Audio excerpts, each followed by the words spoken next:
So chapter 27 mainly on the integrations of metabolism. So we have studied different metabolism. Now we are going to integrate. Integration of metabolism.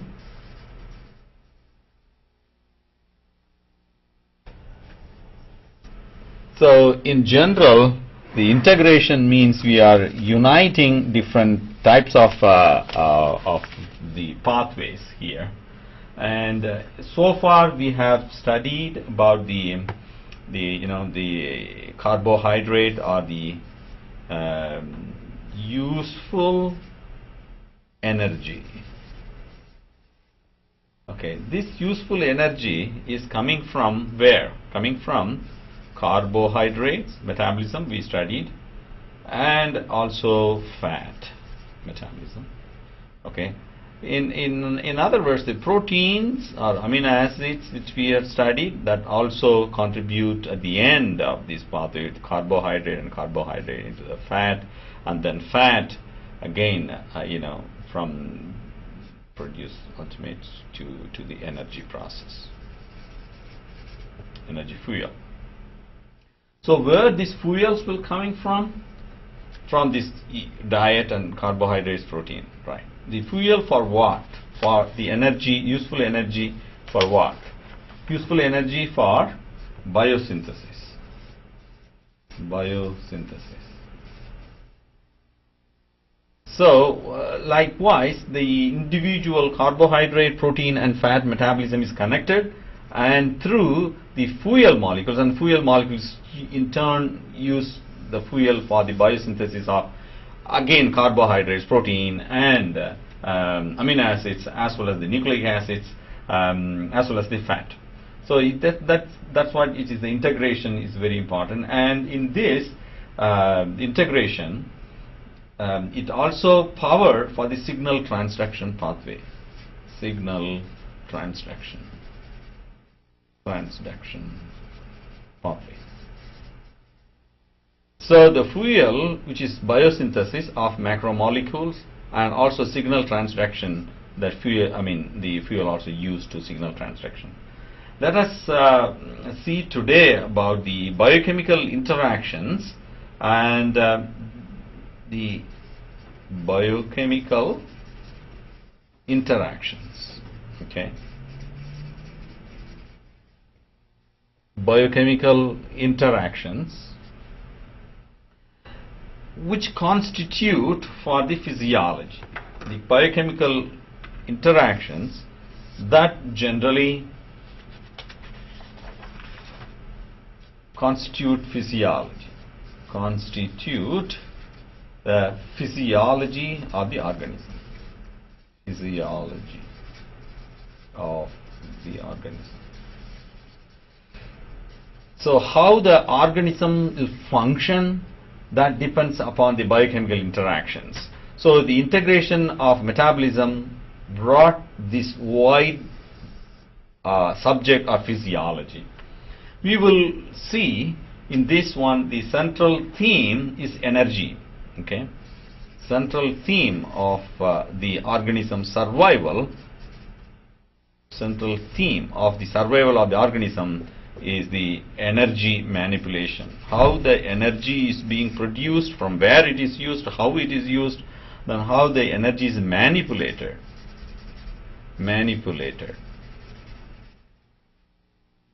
That's what we are going to see today. Manipulation of this energy. For example, the organism, how the organism will know how to eat or when to eat. Okay. So that's very important, and when they can stop eating. Okay. Question. Okay. The organism should know.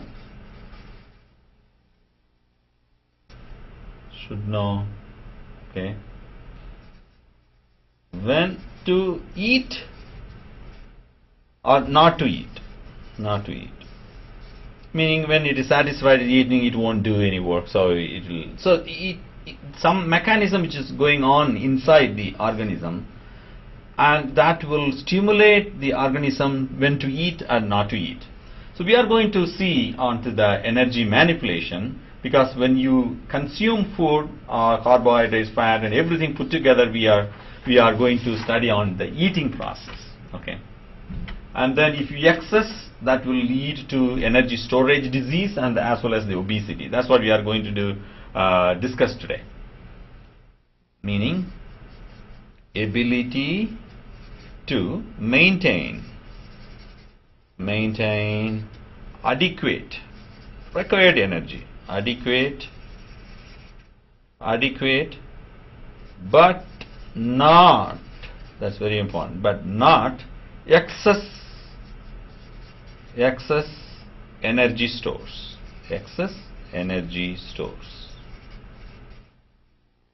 Okay. So we have to study about how the organism's ability to maintain adequate energy should maintain for the body, for the organism to survive.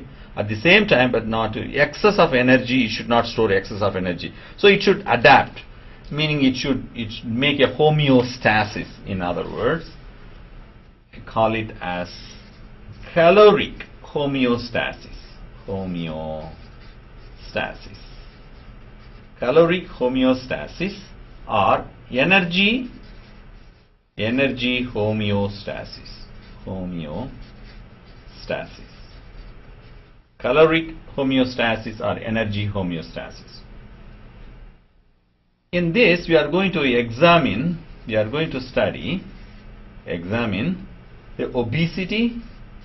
obesity, and we can also study about the insulin and also diabetes. Okay.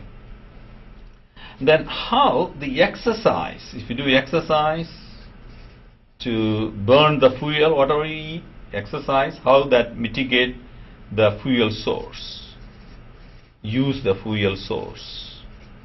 Okay.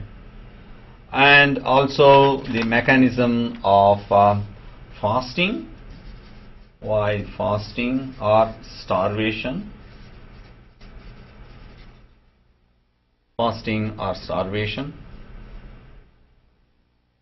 Okay. And finally, alcohol consumption, how that manipulate the energy, alcohol consumption.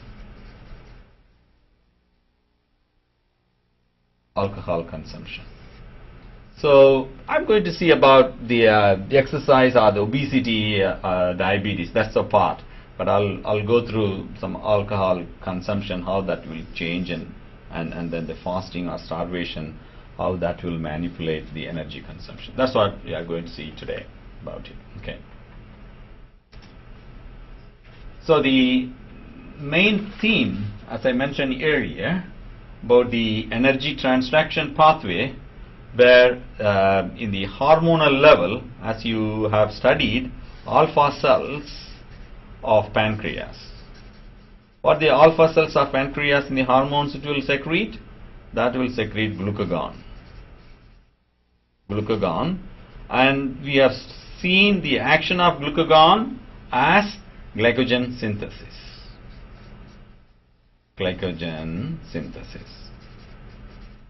Okay.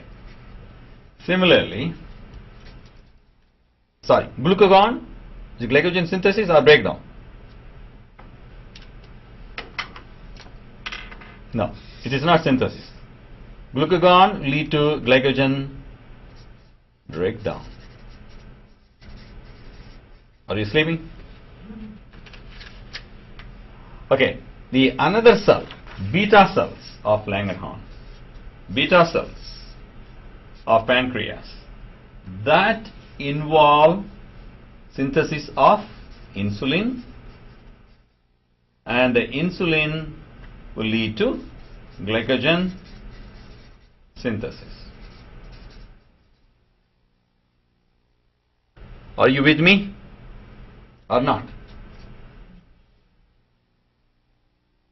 Now, these two hormones we know about, right? Insulin we have studied, as well as glucagon we have studied. Now I'm going to discuss today about the two more hormones that involved in caloric homeostasis. Okay, another two hormones we are going to see in two hormones in caloric homeostasis. Okay, what is those hormones? A, leptin, B, adiponectin, ADPO, adiponectin. Leptin and adiponectin, and both of these hormones, they are secreted by adipose tissue.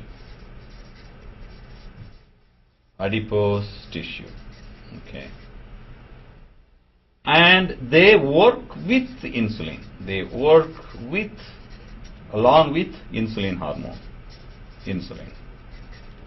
They work with insulin. Okay. Why? Because to regulate caloric homeostasis. Caloric homeostasis. Meaning, whatever the calorie which you are taking, that excess of calorie means you're taking the food and carbohydrates which will produce more of calorie. So that should be maintained throughout the life. So these hormones which involved in the caloric homeostasis with the insulin, and along with the other two hormones secreted by adipose tissues, they are called leptin and adiponectin. So our main theme today's discussion is how to maintain the caloric homeostasis. So you cannot eat, but at the same time you have to manage or maintain. There are several ways to maintain the energy consumption or whatever the food which we eat.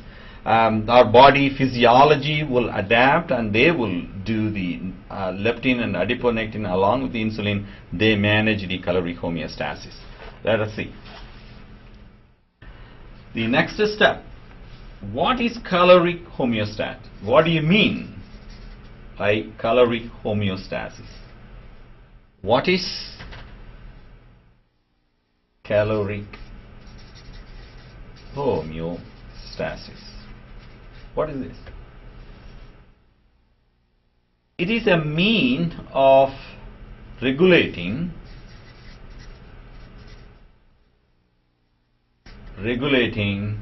body weight. So how to regulate body weight? We will see that one. So whatever you eat, carb, fat, and they are the protein molecules and all the other consumption that will lead to ATP production or energy, and this will provide the power for our life. That's why ATP, energy. Okay, and if I say energy in form of ATP, that is governed by second law of thermodynamics, right? Second law of thermodynamics. I think you have studied in your earlier class of thermodynamics. What is the law? Which is energy can neither be created nor be destroyed. Okay, that's the energy can neither be created nor destroyed. The same thing is true good in the diet. If you eat diet which is getting inside the body, so the energy consumed, whatever you consume, the food, energy consumed, okay, that is equal to energy expenditure, energy expended plus energy stored, energy expended as well as the energy stored. Okay, so you can eat any amount, that's fine, but at the same time you have to energy expended and energy stored. If you are not doing the expenditure, if you are not doing the workout or any other expenditure of energy, what will happen? You are going to accumulate here the energy stored, and that's the part which we are going to see today. What type of mechanisms and biochemical pathways that involve towards the energy storage or towards the energy expenditure, and thereby we can maintain our body weight. Okay. So if we consume more energy than the expenditure, then the energy stored in the form of fat or fat acids are getting on the obesity result. Obesity. That's the cause. Right. What is obesity now? What is obesity? Obesity is defined as body mass index, right? Defined as body mass, the weight of the body, right? Body mass index. In other words, we call it as BMI. Okay. So the BMI, the index is suppose if it is more than 30 kilogram per meters body surface area, so that is equal to obese. If it's overweight, 25 kilogram, okay, per meter square, per meter, that's going to overweight. This is part of obese, overweight. How to calculate this one? Calculate this. You have your textbook is figure 27.1, and there you will find the body mass index. So let me check into the PowerPoint onto that chapter.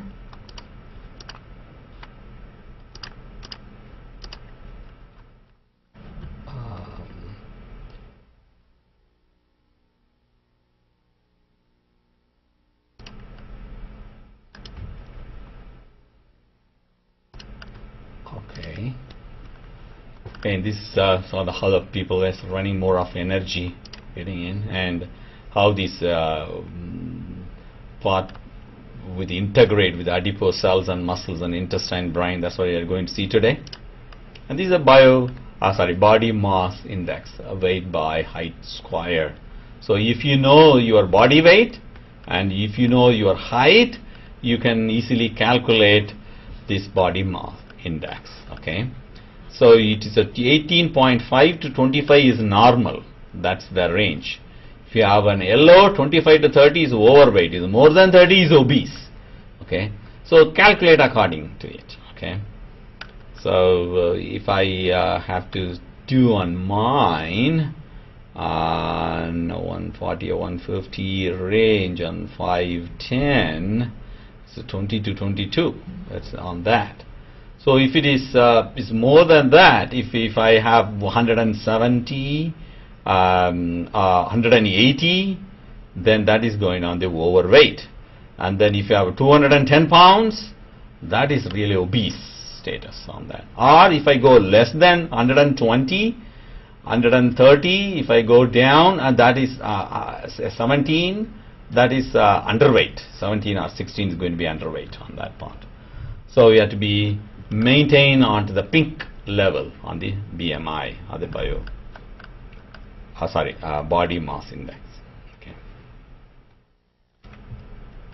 All right. Now let us go into onto the PowerPoint. Let's see.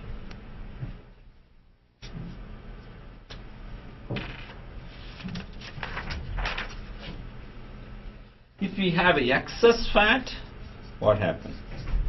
Excess fat stored in adipocytes or adipose cells, fat cell, adipocytes. Okay, as triacylglycerol. Triacylglycerol. Okay. Now, the good point is here, the number of adipocytes in adult is fixed. Okay. Number of adipocytes in adult. Number of adipocytes in adult is constant. Meaning, suppose if you have a 1 million cells of adipose cells in the adult, that is constant. But what happens when it's stored, suppose if you have the cells like this, that's it, this is the size of the cells, and you have millions of cells. Suppose if you are storing this, these cells will go enlarge in 1,000 times. Imagine, these cells will go like this. This cell will go like this. You know, if individually the cells. So the number of cells is the constant of adipocytes. But the storage, because of the storage of the triacylglycerol, it increases in size, or we call it as engorged or enlarged adipocytes. The adipocytes, this is being increased in size. Okay. That leads to obesity. These engorged adipocytes, that leads to body mass and weight and everything, that causes the obesity. But you have to manage in a normal size of the adipocytes. Okay. Now, in the developed world, or in the US and Western world, in some of them, they have obesity as an epidemic. Obesity is an epidemic. Meaning 30% of adults are obese. Adults are obese in nature. Okay. What is the risk factor for this one? Obesity. The obesity is a risk factor. Okay. Obesity is a risk factor. The risk factor for several diseases. Diabetes mellitus, and hypertension, because the heart will work very hard to pump the blood to circulate all throughout the body, and then the other cardiovascular disease.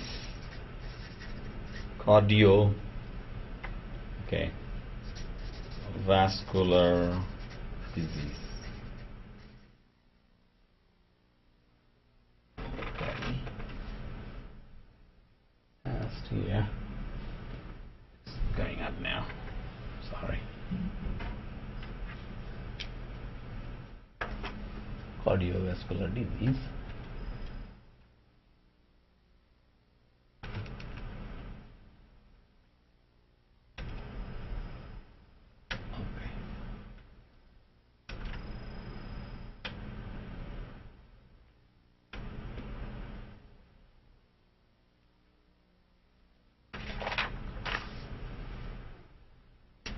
Cause of this obesity, let us see. Before that, I want to go through the table 27.1 in your textbook. You can see the health consequences of obesity are being overweight, coronary heart disease, type 2 diabetes, cancers, endometrial cancer, breast cancer and colon cancer, hypertension, high blood pressure, dyslipidemia, the disruption of lipid metabolism, that is high cholesterol and triglycerides, and stroke, liver and gallbladder disease, sleep apnea and respiratory problems, osteoarthritis or degeneration of cartilage and underlying bone at a joint, and gynecological problems or abnormal menses and infertility. So these are all connected to obesity and being overweight. Okay. The cause of overweight, the cause.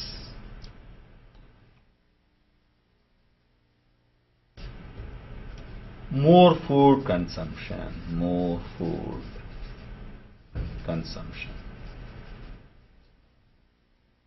Okay. Than needed. Than needed. How much you have to eat? If you see the fist of the hand, this is the amount of this is the amount which you have to eat of your stomach normally. So you can have little bit is overweight, or you drink more of water and then maybe is bulge, but at the same time you have to, the amount of food you have to eat very small quantity, but at the same time you have to do more of exercises. But the excess calories, what will happen if you eat the excess calories? That leads to stored fat. Okay, why it is an epidemic? Now we will see why. Okay. The problem is our body is programmed. Okay, our body is programmed. Why we are eating so much of food? Body is programmed, okay, to rapidly store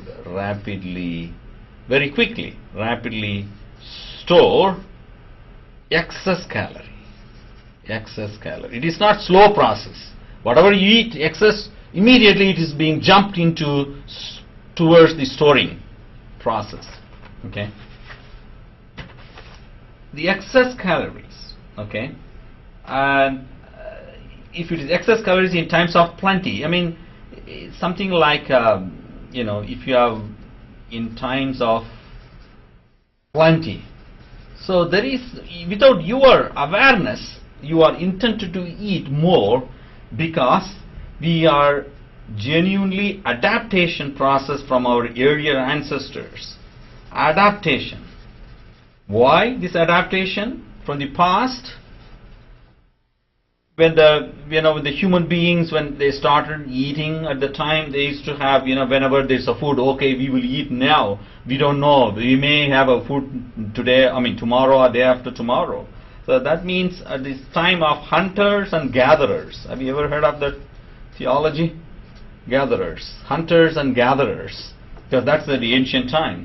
People hunt and eat and they store, because they don't know whether tomorrow you have hunting to eat. So they have a false, no assurance of food, no assurance. They consider no assurance of food, ample food for the next day. Okay. Then what happens in our own, our psychological feeling, that our mind always going, oh, we may go for fast, or we may go starve tomorrow, next day, and no food is available. No, what shall we do? So we have to consume more. So that is the tendency, and that leads to genetic diseases as well. Sometimes the genetic studies, they inform like the tendency towards obesity.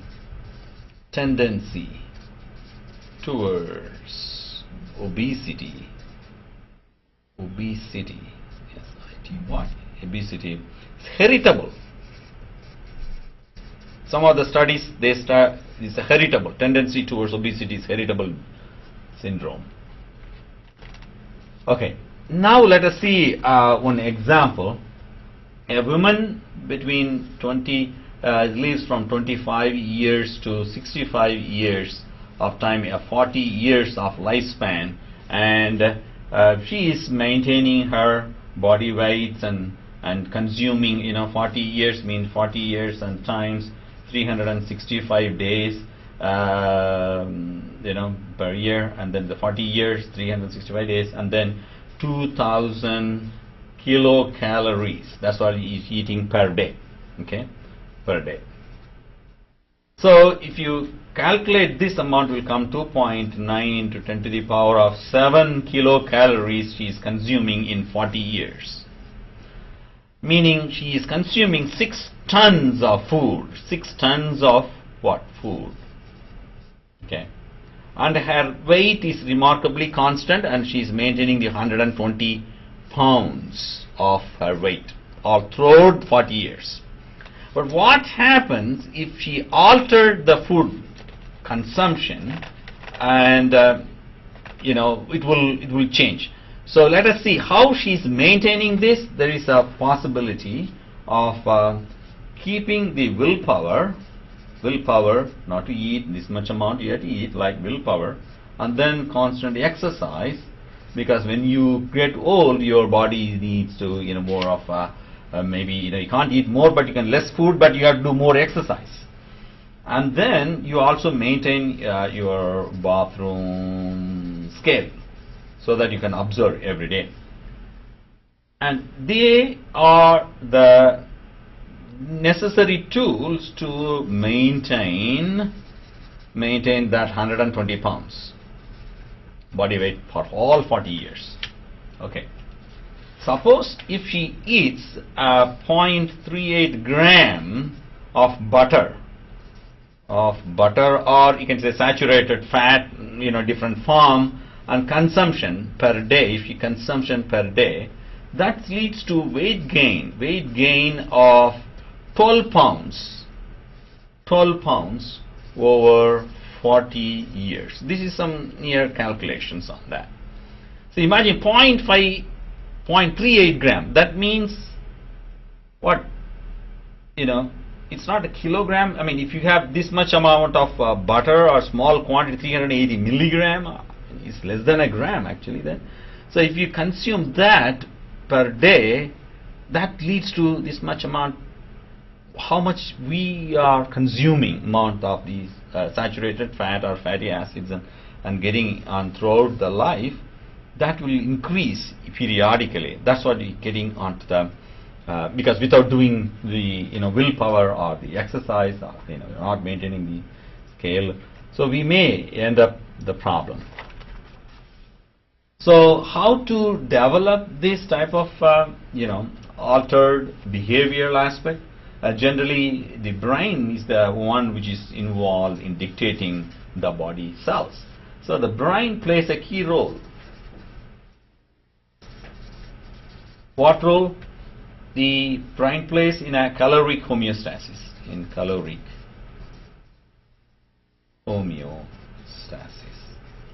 Okay? So the brain, which will act according to the signals, there are two types of signals. There are short-term signals, and which is active during meal. The short-term signals, they are active while they are consuming meal, okay, during a meal. If you eat, the short-term signals will highly act. Number one. Number two is a long-term signal. Long-term signal. So the long-term signal, they will report, okay, the long-term signal will report the overall status, the overall energy status, okay, of the body. So you need two types of short-term signal and long-term signal, both. And the signals are coming from, where the signals are coming from? The signals, they are coming from gastrointestinal tract, GI tract, okay, and also they are coming from one, GI tract. Number two, beta cells of pancreas, that's insulin, right? And then number three, they are also coming from fat cells or adipocytes, fat cells. So the primary target for these signals, where these signals will go directly, they all go to brain. In brain, where there are different parts of the brain, and which part of the brain will be highly activated by this signal? The signals will be targeted in the brain, in their group of neurons, brain, at hypothalamus. Hypothalamus region of the brain, where the group of neurons which is present in hypothalamus region, that they are receiving it. Hypothalamus group of neurons. They are receiving the signal. They are the receivers of signal. Okay. And the collective neuron, the group of neuron, in other words, receiving the signals, the group of neuron, they are called arcuate, A-R-C-U-A-T-E, arcuate nucleus. Arcuate nucleus. Okay. So this is the region which we are going to see. I'll show you a research paper which has recently been published in Nature, how this arcuate nucleus that controls the caloric homeostasis. That's very interesting. And the signals, we will see how the signals will originate and how to activate in the brain and thereby suppress the feeling of the appetite. The GI tract signals that inducing the feeling, GI tract will, after consuming food, you feel satisfied, you cannot eat more, right? That induces the feeling of satiety, S-A-T-I-E-T-Y, satiety. Okay. Let's see in your book, the short-term signal reduce the urge to food. That is, satiety means, okay, reduce the urge to eat food. Suppose if you eat everything and you can't, oh, I've eaten just now, I cannot, there's no hungry, I can't eat. So that type of tendency is to be put forth from your brain through these signals coming from GI tract. In your textbook, you see the next. You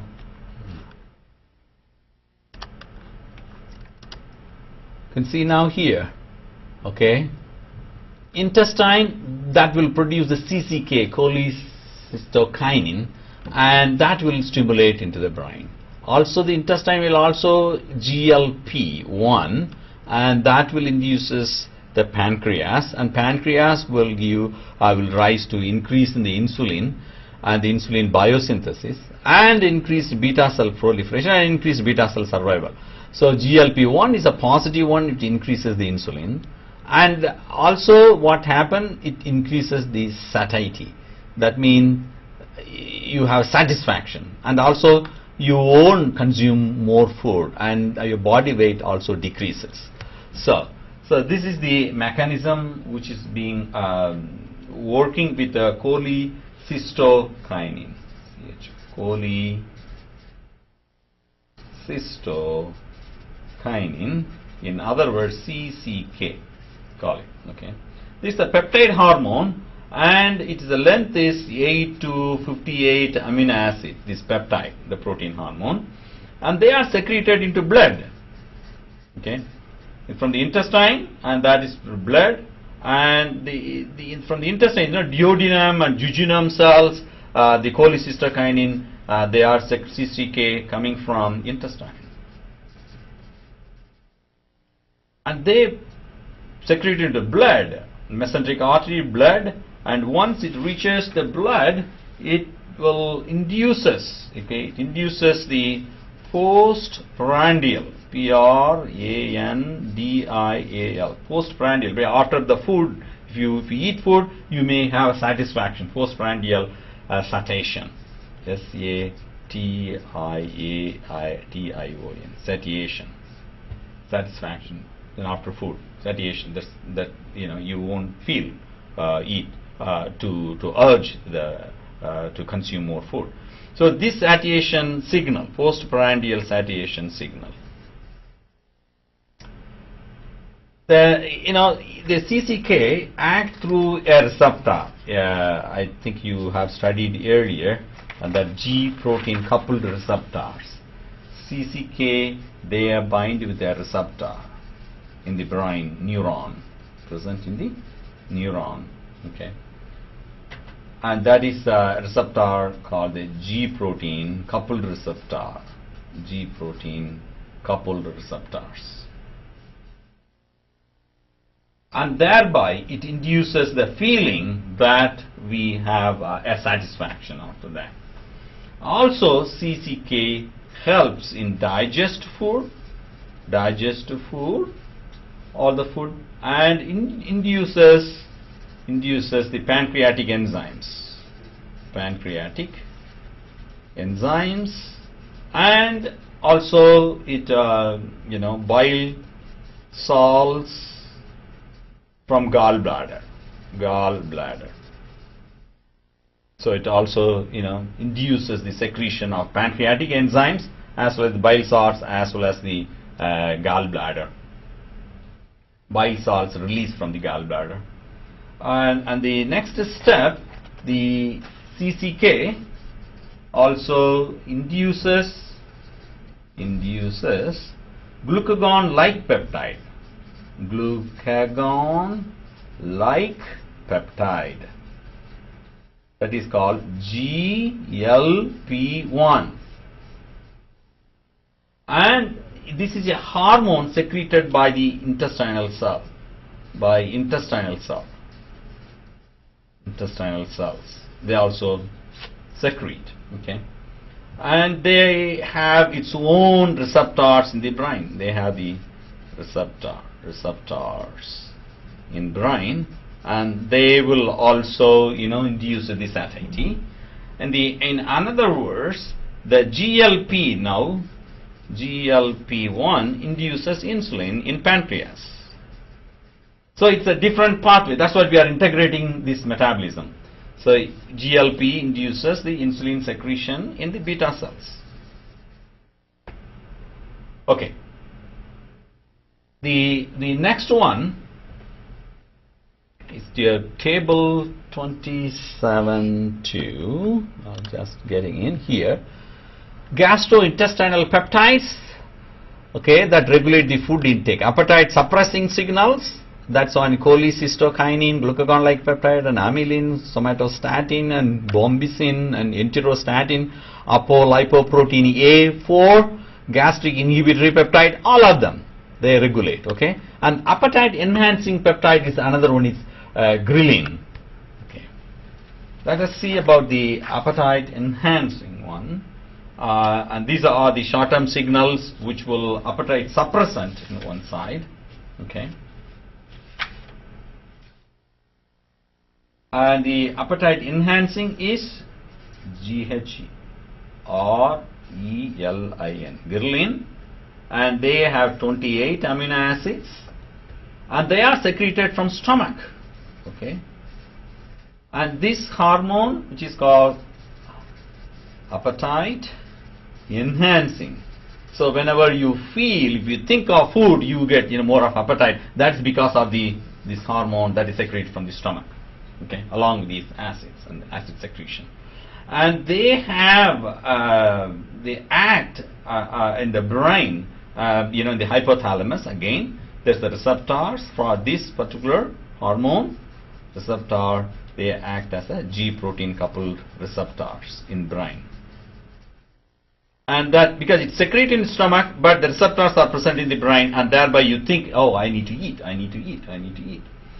And it increases this concentration of this hormone, ghrelin, it increases before a meal, if you want to eat meal, and it will decrease afterwards.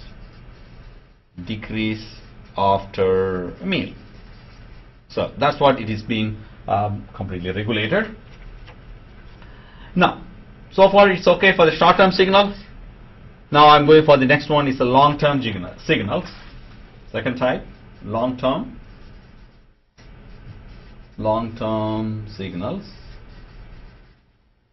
Long-term signals that to contribute the caloric homeostasis, as I mentioned earlier, by leptin and insulin. How they work on together. Okay, leptin is secreted by adipocytes. Secreted by adipose cell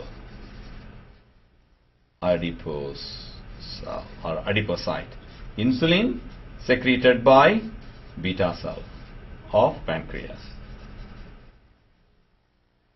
Okay, now they are the reporting molecule, leptin and insulin. Okay, let us see what the leptin will do. Leptin, the molecule, is a report. It will report the triglycerol status. Triacyl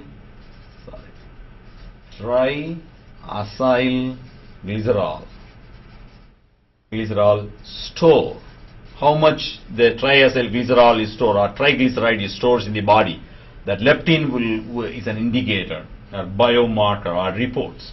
And if you measure the insulin in the blood, if you measure the insulin, that report the blood glucose level.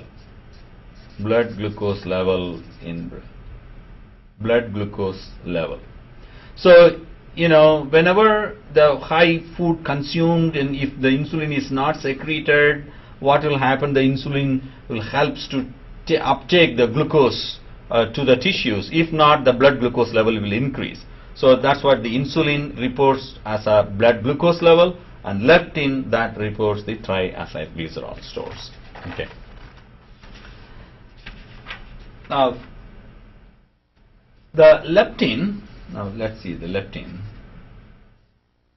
They are present in the adipose cells. They are present the inert depot of triacylglycerol. Okay, the inert depot of triacylglycerols are what? It is stored, the depot for the storage house or storehouse of what? The storehouse is adipocyte. Adipose cells. Adipocytes. Okay.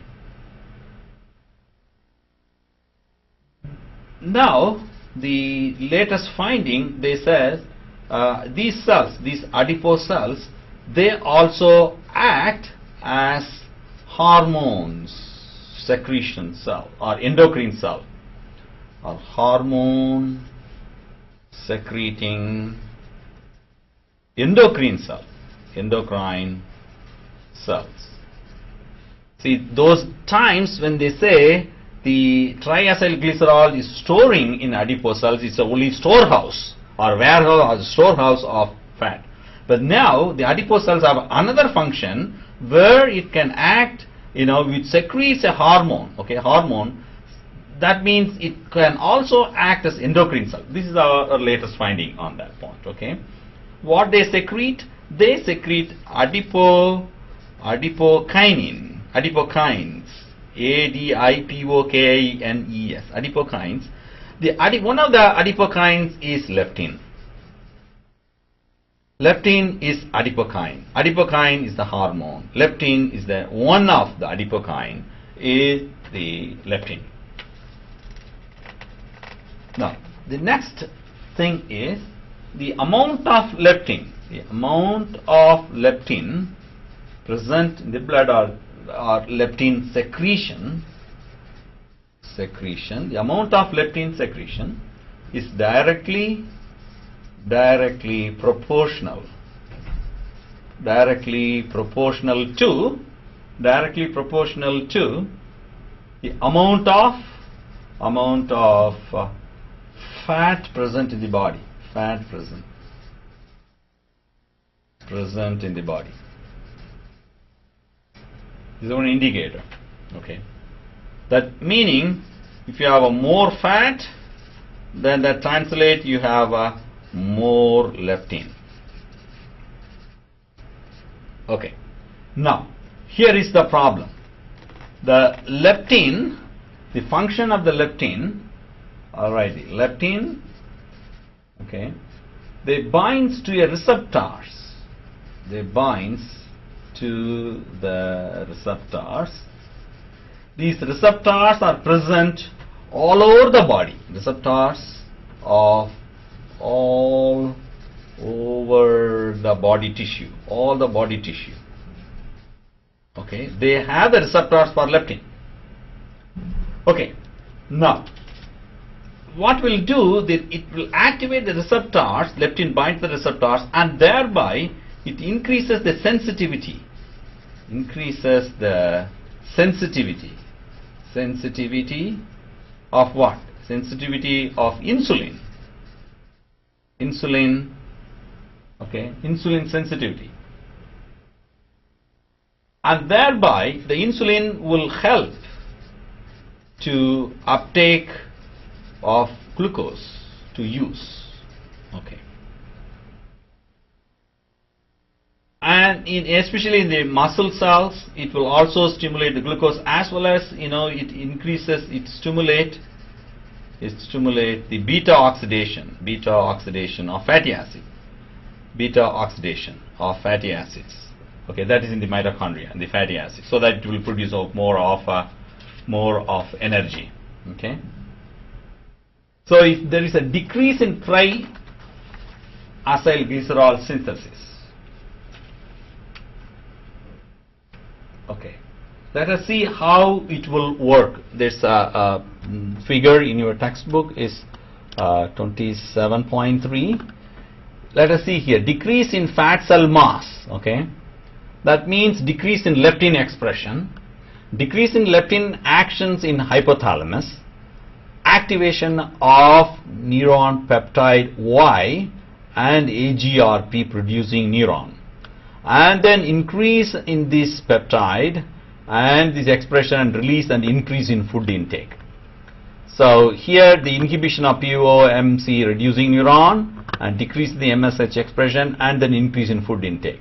This is the decrease in fat cell mass. Okay, suppose the increase in fat cell mass will increase in leptin expression and increase in leptin action in hypothalamus, and inhibition of NPY, and then you have a decrease in NPY and this decrease in food intake. So activation, production, neuron, and increase MSH and expression. You can compare the A and B, where the decrease in fat cell mass and increase in fat cell mass. So you need some fat to decrease your food intake. You follow now? This is something like a paradox. Hey, you said you want to eat more of fat, but that will get to fat. No, it's not the other way around. You need some fat. You don't avoid complete fat, fatless. No. You have to have some fat cell mass, adipose cells, that induces this one, and then decrease in food intake. Okay. But at the same time, if you are going for the starving, this and that will lead to increase in food intake, that will lead to, again, in diabetes. They said you have to eat for breakfast, or, you know. So otherwise what will happen? Decrease in fat cell mass, and that will decrease in leptin expression, that will consume the food intake into the cells, you know, which will lead to the opposite effect. So you have to be careful on watching your diet. So you need to eat, at the same time you have to work out and decrease it. Okay, that's the way it should work. Okay. So the leptin is one of the several hormones secreted by the adipose tissue, and sometimes what happens in the obesity, the leptin resistance. See, as I mentioned earlier, if there is a leptin is been bound with the receptors, and thereby it will help the insulin to, you know, to facilitate the glucose or fatty acids getting into the cells. Suppose if the leptin resistance develop, what will happen? The excess amount of these fatty acids, there is no beta oxidation, and that will consume more of adipose cell storage, and adipose cell storage, that will induce us what? Obesity. Okay. Leptin resistant, contributing factor to obesity. We go on to the figure, next one.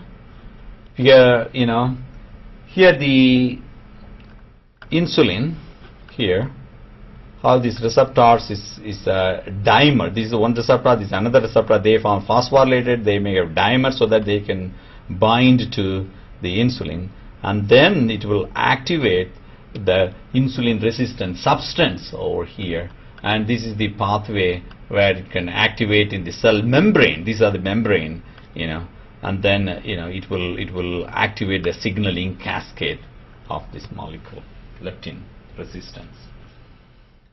They have the SOS is the suppressors of cytokine signaling.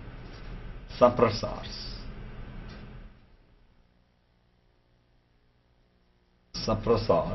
of cytokine. This is the adipokine, right? Cytokine signaling. That's called the SOCS.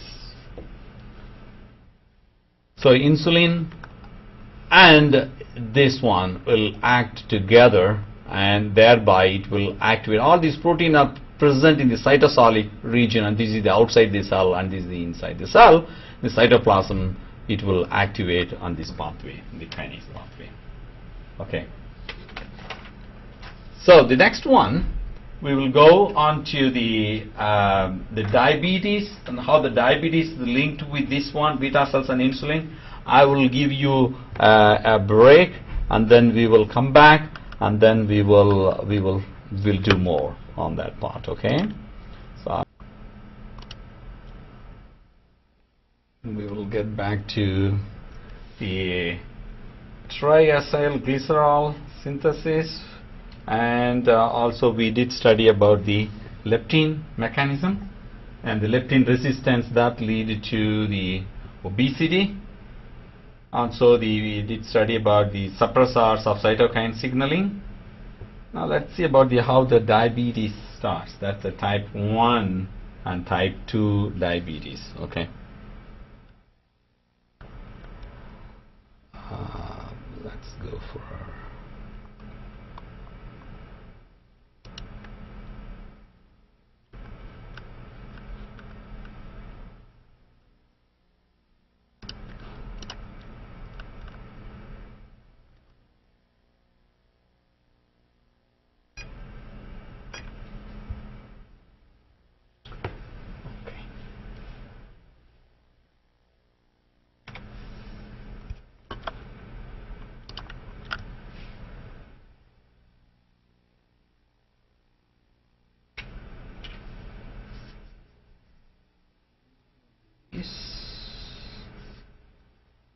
there are two types. Type 1 is this is caused by autoimmune disorder. Autoimmune disorder, meaning this will damage the beta cells. Beta cell damage. And thereby there is no insulin, so you have to give insulin externally. In other words, they also call it as insulin dependent diabetes mellitus. That's on type 1. The another type is the type 2. Also, they also call it as the early diabetes or the juvenile diabetes as well, because of the autoimmune disorder. And type 2 is the maturity onset type diabetes. That means it comes out appear later in life. And this one, sometimes if you have more insulin, but the insulin resistant. Insulin is there, normal or more, but the insulin cannot act onto the cells and to increase the uptake of blood glucose into the cells. That is called the insulin again resistant. insulin resistant diabetes mellitus, and they are unresponsive to hormone. There is no unresponse even with insulin. Sometimes they are not unresponsive. There are a type of unresponsive to insulin. Now, the 90% of the diabetes are type 2. 90% of US diabetes. 90% in the US diabetes, they are type 2 in this form. And they are mainly they cause the this diabetes mellitus, I call it DM, diabetes mellitus. They are the leading cause for blindness. Okay. Also kidney failure in US, kidney failure, and also amputation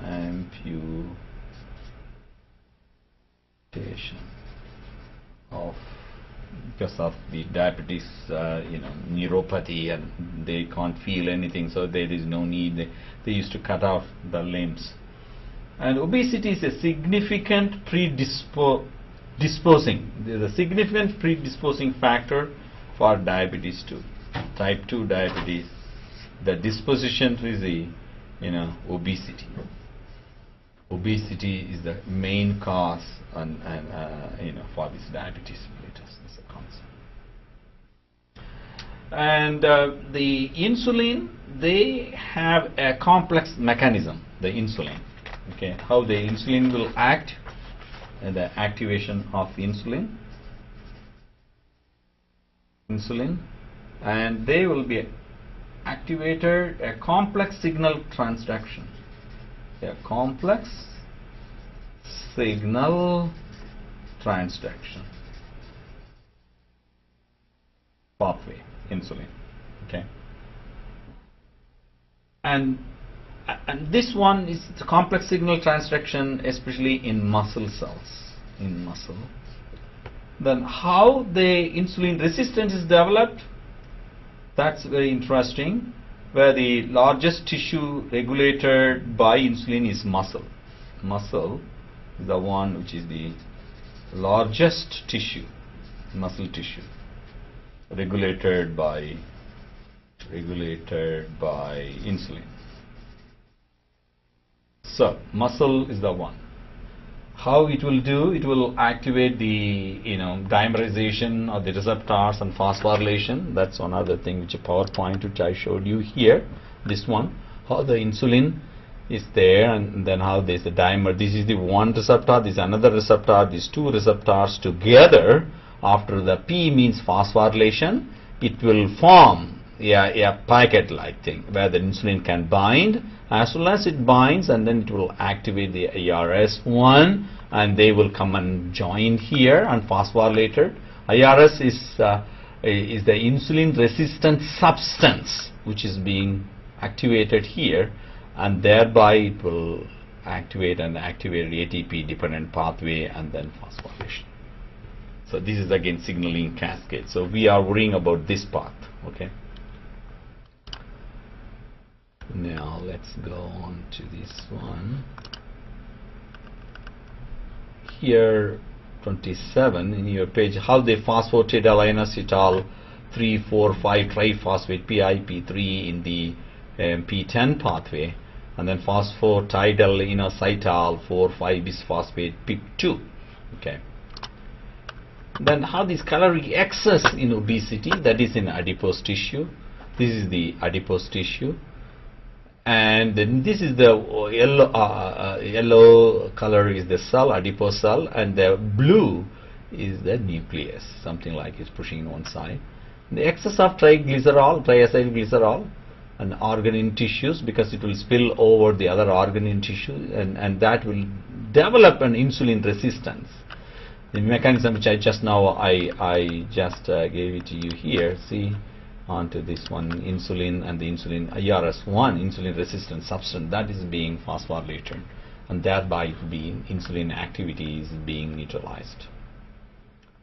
Okay, now The same thing in pancreas and muscle and liver and blood vessels. What happened in all of them? If you develop an insulin resistance, the glucose will not be used in all these organs, or the glucose is present excessively in blood, and that leads to diabetes. So excess calorie, that leads to metabolic syndrome. Okay. And the energy stress, overnutrition, and if you don't do any exercise or just eat and sleep, that will get overnutrition and inactivity. That will lead to fatty acid supply increase in the blood supply. At the same time, it is not getting, getting into the cells, and then triacylglycerol increases, diacylglycerol and ceramide, and they have got the stress-induced serine kinases and GLUT4 transport, increased beta oxidation, acylcarnitine, increase in reactive oxygen species, mitochondrial stress, and free coenzyme A. So all of them, they are coming from here, mitochondrial overload. So if you excess overload in the mitochondria, why? Because the mitochondria is the site where the beta oxidation is taking place. So the breakdown of fatty acid is taking place inside the mitochondria. So if you have a mitochondrial overload, what will happen? The free fatty acids spill over to the cytosol, and cytosol, where you have a diacylglycerol ceramide, that will activate stress-induced serine kinases, which will inhibit over here phosphorylation, and then will transport. And the transport also been it been inhibitor. So the accumulation of glucose again at the end. So what you need to do, if you do more of activity, more of exercise, that will increase the breakdown of mitochondria or mitochondrial biogenesis. More mitochondria will be produced inside the cells and the muscles, and that mitochondria will take excess of fatty acids, and thereby it will produce more excess of energy. So muscular exercise is absolutely necessary to increase the mitochondrial number. In other words, the mitochondrial biogenesis. This one, okay. So in that way, we can prevent the insulin resistance diabetes always. So the next question, metabolic syndrome after, they proceeds with the diabetes 2 mellitus, okay. Type 2, what is the metabolic syndrome? Excess, right? And the syndrome is the obesity. If you have obesity, then that ultimately lead to diabetes. That's the syndrome, okay. Diabetes 2, okay. And then it will also lead to insulin resistant, okay. Hyperglycemia, that more glucose in blood, and that will also lead to excrete the glucose in urine, that is the glucose urea, okay. And the excess of the high cholesterol and triacylglycerol, that is called the dyslipidemia, and the cholesterol and low density lipoprotein, okay, that is called LDL. That level increases, this is increases, hyperglycemia increases, glucose tolerance increases. They develop together, not one or two. They combine, the combination of all these together, and they form a cluster, all of them together, called cluster. Okay, call it as the cluster. On total of all these, they are called as the cluster of these disorder, cluster of all hyperglycemia, more cholesterol in blood, and all low density lipoprotein and triglycerides. All of them constitute as a metabolic syndrome. Metabolic syndrome, and this is a predisposer to diabetes. So the adipocyte storage capacity is full. How? If excess of fat, okay, if excess of fat, the adipocyte is full of storage. The storage is full. So what will happen? They spill over to other tissue.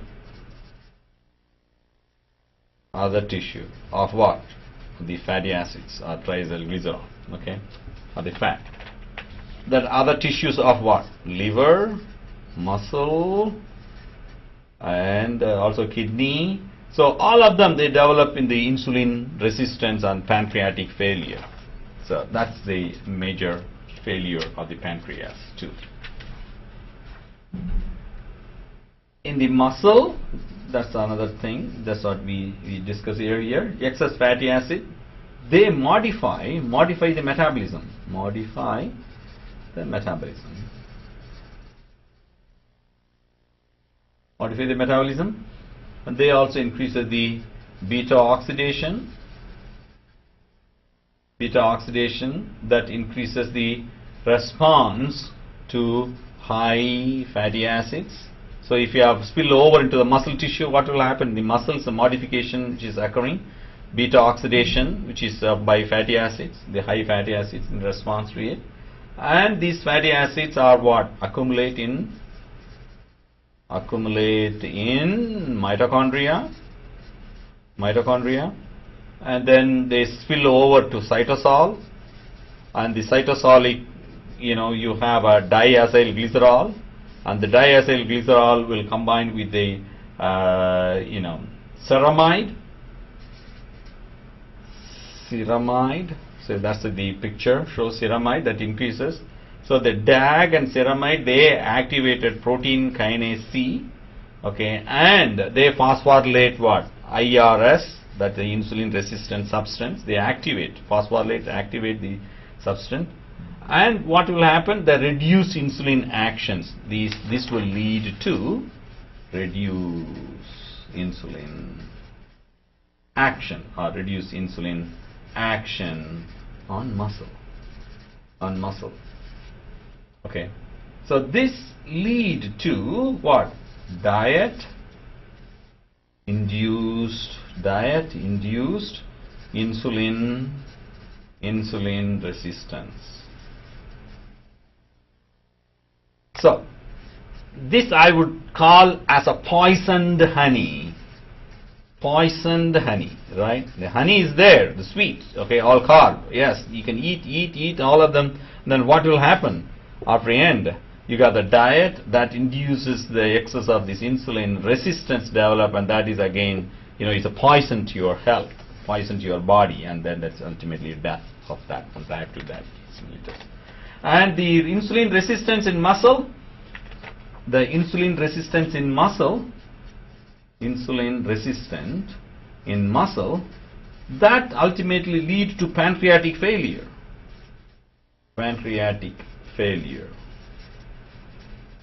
Or if you develop the insulin resistance of the diabetes, sometimes if you have excess of fasting, that also lead to diabetes, and that will lead to insulin resistance, and that comes out the pancreatic failure. Sometimes the pancreatic cells become malignant, and that lead to pancreatic cancer. Excess of that. Pancreas that act like high glucose, but glucose stimulated insulin secretions, when all of them, the pancreatic mechanism or pancreatic function is being abnormally regulated. So in the next couple of slides, how the glucose in pancreatic beta cells will be activated, this mechanism. Glucose is coming in, glycolysis, cellular respiration with the ATP. ATP is necessary. Now the presence of potassium, which is pumping out, glucose is getting in, potassium is pumping out, and this process where the calcium is going in, and that induces the vesicle, the insulin is released. Sometimes the insulin is synthesis, but insulin is not released. There are different ways the pancreatic cells may get damaged. Okay, and this is the mechanism again, but how they activated citrase and inhibitor AMP and the glycolytic pathways. Okay, and this is the muscle where this action potential. This is the neuron and the muscle action potential neuromuscular junctions where the it will be activated, and you can see the mitochondria. and this is the sarcoplasmic reticulum and transcription of this the protein, and that will get the fatty acid oxidation, mitochondrial DNA and transcription translations, and they involve the increased synthesis or the in other words, the biogenesis of mitochondria starts from here. That means you are activating this muscle, activating the muscle or the myofibril that induces of more of mitochondria. Okay. Fuel sources for muscle contraction, you have creatine phosphate conversion of muscle glycogen to lactate, muscle glycogen to carbon dioxide, muscle liver glycogen, liver glycogen to carbon dioxide, conversion of adipose tissue fatty acid into carbon dioxide. All of them, these are the ATP production, and then here the total value. So the fuel sources, and here the velocity and running time. This is a marathon runner. They have to calculate how much they can run in 100-meter sprint. 9.58 seconds. That's it, 100 meter. See, look at that, 42,000 meters, and his velocity should be reduced at the time. He cannot run at this and then getting exhausted. So the running times. So you have to calculate according to the distance, and then you power your body. Fuel reserves in a typical 70 kilogram man, and here the fuel reserves. This is the amount which we need to have. Blood available energy in kilojoules, glucose or glycogen, triacylglycerol, mobilizers of protein. Now in the fasting it increases, or the starvation ketone bodies at 6 to 7 days, and the glucose level it decreases. And here the plasma levels, it increases the fatty acid, but it's same. But glucose and ketone bodies, the 4th or 5th day, they meet together and maybe equal, and then after that, if you're fasting or starving, you have more of ketone bodies being produced.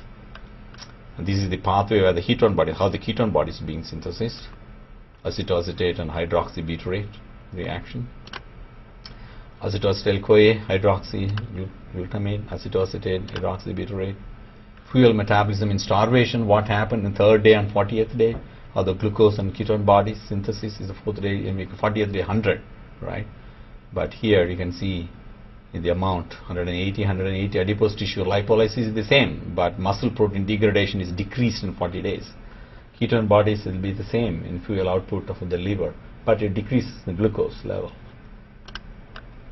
And this is again the same metabolism, how they increases, and ascorbic acid and dehydroascorbic acid. Blood lactate concentration, oxygen consumption, again the heart rate to measurements.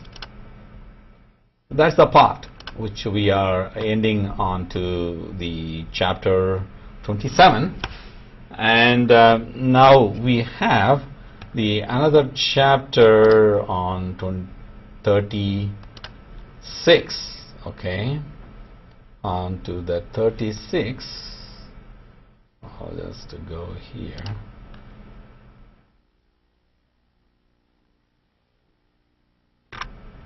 I just in your syllabus I've given the 36 as a drug design. Do you have any question for the chapter 27? No? It's pretty simple, but you have to walk it through. So what I'll do for perhaps I'll just walk you through this drug development. So far we have done some work of the metabolic pathways, and now I would like to get you to study, and before going into that chapter I want to focus on to the Nature Insight. There's a review articles that's on metabolism and diseases.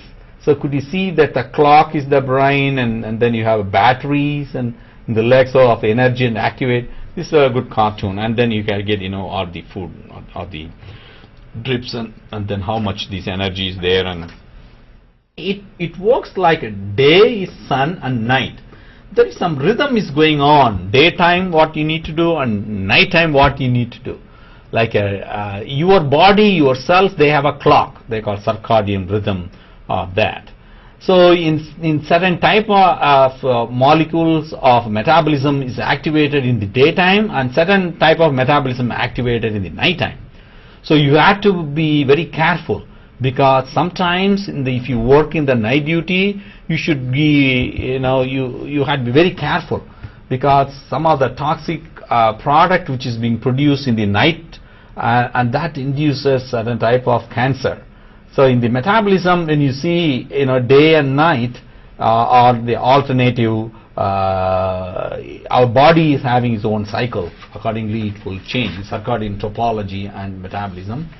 And here I want to see here. Could you see the daytime? Here you got this central nervous system that they have a good reward, learning, mood and arousal, all of them are the daytime. And pancreas, insulin secretion, and heart, vascular tissue and kidney, cardiovascular function, and the intestine, food absorption, is all of them. The nighttime, the liver and skeletal muscles are there, the insulin sensitivity, as well as the immune cells or inflammation, they are being activated at the time. And also, could you see the adipose tissue where the fat accumulations? Because after this digestions and everything, the fatty acid accumulation is, that is being activated here. So you have to be very careful. The environment, shift work, we have to be very careful. Sleep restriction, time zone travel, social, the jet lag, and Western diet, all of them they constitute. And then aging, maternal program, development, ontogeny and neural and peripheral clocks.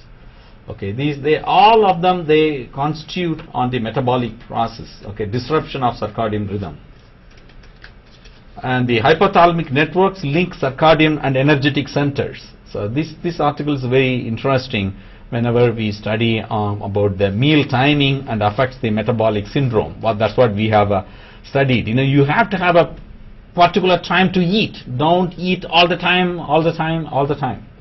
Mounting evidence suggests that alignment between the central behavioral rhythms and feeding time is important in metabolic health.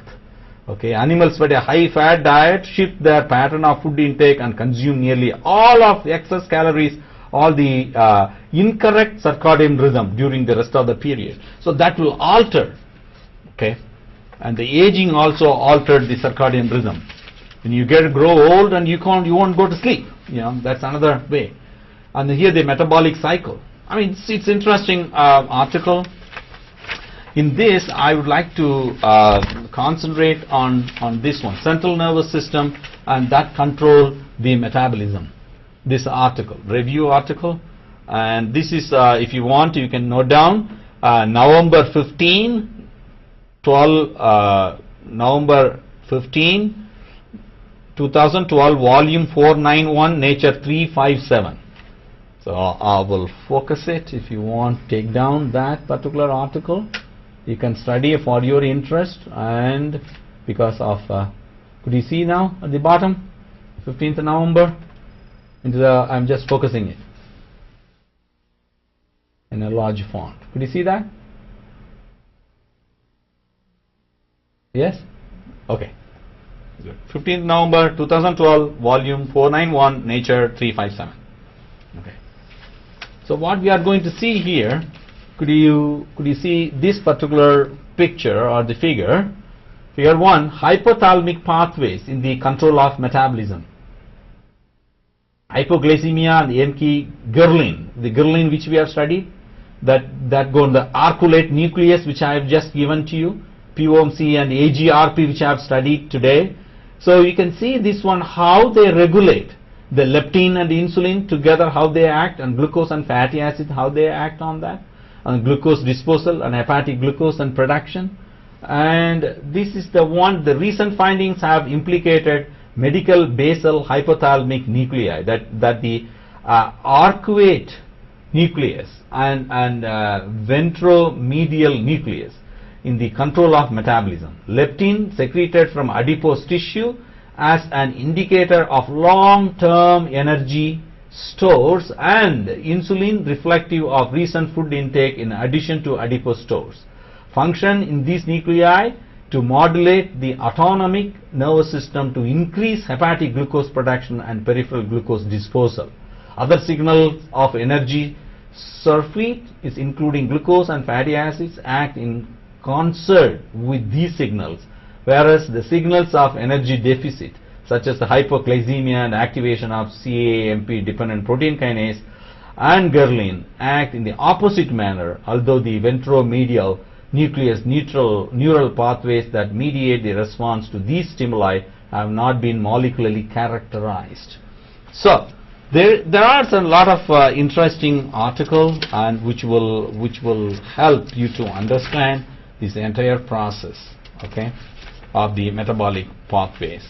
So because I am finishing this pathways and intermediary metabolism today onto your course, and one more thing, that the chapter 36 is the drug development, because if you are in a biomedical science, and this one is the last chapter in the book that will help to go into any pharmaceutical industry for a job, and that's what I did. But you can go through. I mean, this is the aspirin is from willow bark. That's what they are, from natural products. Their drug discovery started in the early days, and now they have got more of this compound, this aspirin, acetyl salicylic acid, and acetyl salicylic acid. And there are two ways they used to develop the drugs: compound that activate, study the physiological effect, and then they study molecular target. In other words, you identify the molecular target, and then you design a compound, and then study the physiological effect. In both ways, it is okay to study, okay, for drug design, okay. And there are the fractional saturation. What is the drug binding with the receptors? There are certain kinetics which is involved. And what I want you to study here, the absorption of the drug, and how much the drug is distributed, how much is metabolized. So we are concentrating on the metabolism, and then they are transformed or transformation onto metabolites, and then free to bound, and then is excreted. This is something like what we eat, like bread and butter and whatever you have, the meat. So ultimately, all of them, whatever you eat, that we are. That is the assimilation, the constitution, individual chemical constitution of this will help us to make us. So that's what we have to be very careful. So in between that, the energy and the energy storage and obesity and all the diseases causing. So if you understand the intermediary metabolism, it is very easy to make a drug designer, okay. So if you want to go for the pharmaceutical industries, you have to know thoroughly how much the drug or whatever the food is absorbed, how much is distributed, how much it is metabolized, and in a disease, how this metabolism is being deregulated, how you can change that one from free to bound here, the metabolites, and then how to increase the excretory product of the toxic material, as well as the retain the good product. So these are some of the information which will be useful for your studies of your career. And this is the morphine, okay, how this morphine structure and how they are activating in our central nervous system. And you see, this is a three-dimensional structure. You can, if you know about bioinformatics, and some of them you have done of how the drug binding sites over here, where it will bind, and then fluconazole. What I'll do, I will leave this onto your own study. However, I want to post this particular document for you to study for your exam, but you are going to find out the answer from the textbook, okay. The dash, this is the choose the correct answer from the list below. Not all the answers will be used. So what you can do, dash, this is the concentration of the drug, that the 90% of the maximum response. What is that? EC, effective concentration, EC90, that is the correct answer for this. And then number 2, the action of Viagra results in the increase of this particular compound. What is this one? Which it increases cyclic GMP in this pathway. So you have to go through in the different sections of this text of the chapter and write, and this is your homework. That's what I'm saying it, okay. So you can go through on this, and for the chapter 27, chapter 27 as well as or chapter 36, you have to sign for research paper, right? You have done the research paper earlier. In the syllabus, I got to ask you to write a research paper. That's for the 10% for your final grade. So either you do that, or at least you answer all these correct questions over here. So you have to go through on the drug development, cite all multiple choice questions on all the quizzes. Okay, so you can find the 36.3, 36 chapter and section 3, you will find the answer for this one. Okay, go through this and that will get an idea about the drug development. So this is up to you to study for your exam. Okay, so now we will see about what we are going to study for your exam.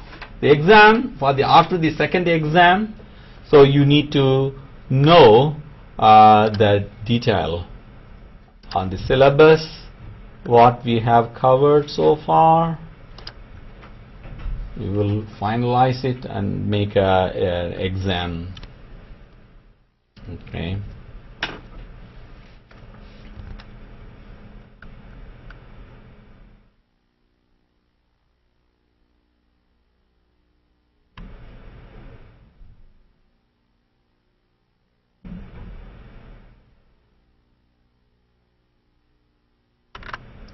Okay. Exam 1, exam 2, chapter 19 to 22. So are 23, 24, 25, 27 and 36. So if you see your final exam is going to be chapter 23, 24, 25, 27 and 36. Okay, review, prepare all the questions from find back of the each chapter. So you have to study 10 questions. Okay, 10 questions, first 10 questions from the 6th edition of your textbook, that is for chapter 23, 24, 25, 27. Okay, 23, 24, 25, 27. And Dr. Soma, I can't see what you're writing. Can you zoom it out? oh, I'm sorry. Okay, do you see now? Okay. Yes. Okay, good. Okay, 10 questions.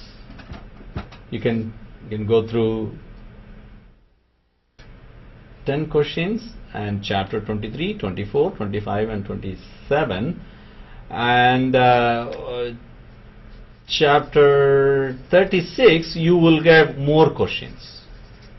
I mean, so that's what I posted the questions. I mean, you have to go through and prepare for the correct answers on that one. Okay, so 10, 20, 30, 40.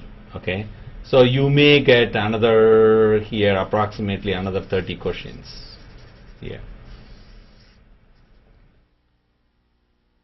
I mean, all of them, you know, here you have the quizzes and everything for chapter 36, but here you get all of them are short answer questions from the textbook, short answer questions. Okay, and your time for the exam the next week at the same time, 7 to 7 to 9:45 p.m. next week, that is on 7 to 9:45 December 10th 2012. Okay, that's your final exam, and it will be calculated